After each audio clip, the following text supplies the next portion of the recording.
Chapter 17. The Plan. Fatty and I returned to our little flat near Chongwinmen that we rented, and, having drunk too much, we dozed off until noon the next day. After waking up and lying on the bed, staring at the low and short ceiling, a lot went through my mind. Tomb raiding was not exactly foreign to me. I was confident I could locate some large tombs. Money was not the most important thing to me. I didn't care about it at all, but life is full of contradictions, and at that moment, I was indeed in dire need of money. My parents were being taken care of by the state, and I had no family burdens. If I was fed, then my whole family was not hungry. But what about the parents of my brothers who had sacrificed themselves on the battlefield? Who would take care of them? The cost of medicine and the tuition for their younger siblings to attend school couldn't be covered by just the small consolation money. On the battlefield, it seemed that everyone had a reason they absolutely could not die. Yet in the end, the survivor was me. My life was bought with the lives of many comrades.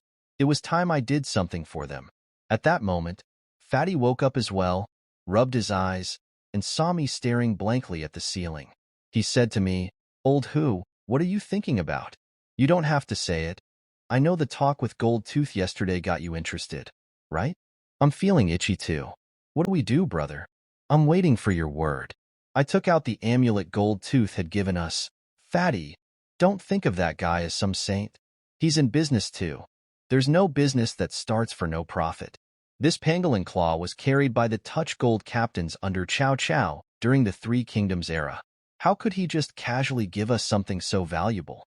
He sees potential in us and wants to profit off our abilities. Fatty got agitated. Damn it, I knew he wasn't a good bird. In a bit, I'll go to Panjiayuan and pull that big gold tooth of his out and toss it into the latrine. Despite our words, Fatty and I figured we should still make use of the situation and not fall out with him just yet. I am impulsive by nature, often not considering the consequences fully, and I find the path of tomb raiding feasible. Chairman Mao has said that everything in the world has two sides. Good can turn into bad, and bad can turn into good. This is the dialectic. The tombs of emperors and generals are filled with treasures. But can we say that these treasures belong solely to the occupants of the tombs?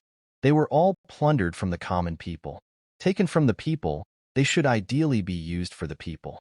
How can we let these items eternally accompany the dead bones lying under the earth? If something must be done, it should be done on a grand scale. The common folks' graves are not worth meddling with as they usually contain nothing of value, and taking from them would harm one's moral virtue. My grandfather once told me about the rules of the Touch Gold captains, which are very different from those of common grave robbers. Grave robbers dig and snatch recklessly regardless of whose tomb it is, be they loyal ministers, valorous generals, officials, or commoners. There are no rules. Any that exist are rough concoctions by the peasants and not to be taken seriously. When the Touch Gold captains worked, whenever they uncovered a large tomb, they lit a candle in the southeast corner of the burial chamber. They would then proceed to touch gold, as the most valuable possessions were often carried on the bodies of the deceased. In the case of tombs of dukes or higher ranks, the dead were often buried with pearls in their mouths, gold and jade covering their body, jade pendants protecting their hearts on their chests, jade rui, ceremonial scepter, in their grasp, and even jewels stuffed in their orifices. When taking items, the body should not be disturbed, and the search should be gentle, from head to toe. Afterward, one or two pieces of treasure should be left behind for the deceased. If during this process the candle in the southeast corner goes out, whatever has been taken must be returned to its place respectfully, followed by bowing 3 times before departing the way one came. The lore holds that some tombs are haunted by ghosts, and as to why these spirits don't enter the cycle of rebirth, remaining in their tombs for hundreds of years, that's a mystery. It may be that they can't let go of their opulence from life, still guarding their treasures in death. If one encounters such a miserly soul, it's best not to forcefully take their possessions. In the end, Fatty and I decided, screw it, let's become Touch Gold captains. As for whether our conscience would torment us, let's pretend our conscience was eaten by a dog. No, that's not right. Let's say half-eaten by a dog. Well, that's not quite it either. Let's look at it from another angle. It's the 1980s now. Isn't it the time to highlight the virtue of contribution? It's about time that those aristocrats who exploited the working people made their contributions. But these dead souls are not very enlightened. We can't expect them to offer up their treasures willingly. We'll take on the task, reaping a windfall from these feudal rulers and thoroughly distributing their wealth. Our strategic direction was set. We needed to meticulously discuss the specific tactical targets and how to implement them. In Hunan, and Shaanxi, where tomb raiding is most rampant, it's become increasingly difficult to find large tombs.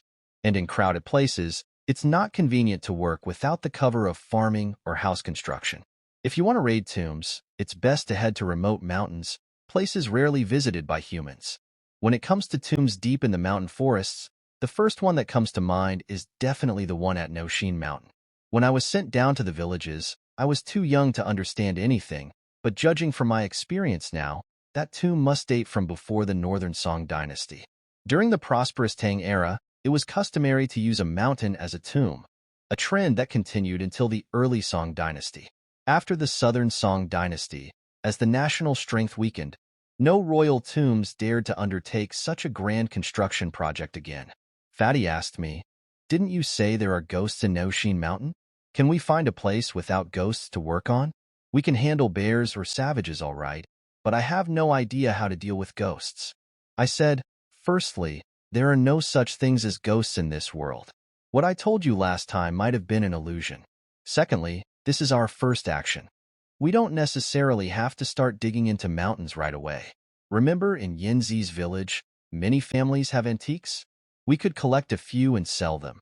That way we save ourselves the trouble and effort of more strenuous activities." That day, Fatty and I set out to prepare separately. He went to deal with the remaining tapes, while I went to the second-hand market to purchase some essential tools: flashlights, gloves, face masks, candles, ropes, and water bottles. What thrilled me the most was acquiring 2 German-made army shovels. Holding the shovels felt like greeting an old friend. These shovels were issued to the mountain assault troops during World War II in Germany, and many were captured by the Soviets, with some making their way into China during the Sino-Soviet friendly relations period. German army shovels are highly portable, foldable to be hung at the waist, and the steel edges are of exceptional quality, not only for digging soil and rock, but in dangerous times, swung vigorously, they could even serve as a weapon, capable of cleaving an enemy's head in half. The only regret was not finding a gas mask. During the nationwide civil defense efforts, plenty of Type 60 gas masks were distributed among the civilian population, and you could sometimes find them in the second-hand market. Unfortunately, today was not my lucky day, and I didn't manage to get one. I would have to make do without it for now, and get the rest of the things we needed at Gangang Camp. The total expenses were over 1,500 yuan, mainly because those 2 shovels were so expensive. At 600 yuan each, the price was non-negotiable. By the end, I had only 6 yuan left on me, which was a problem. I didn't have enough to buy a train ticket. Luckily, Fatty had managed to sell off the tapes. We returned the room we rented, and also sold the tricycle. This just about covered our round-trip travel expenses. We bought the train tickets overnight. When I left my hometown at the age of under 18, I hadn't been back for over a decade. The thought of seeing our long-lost relatives again filled both of us with excitement.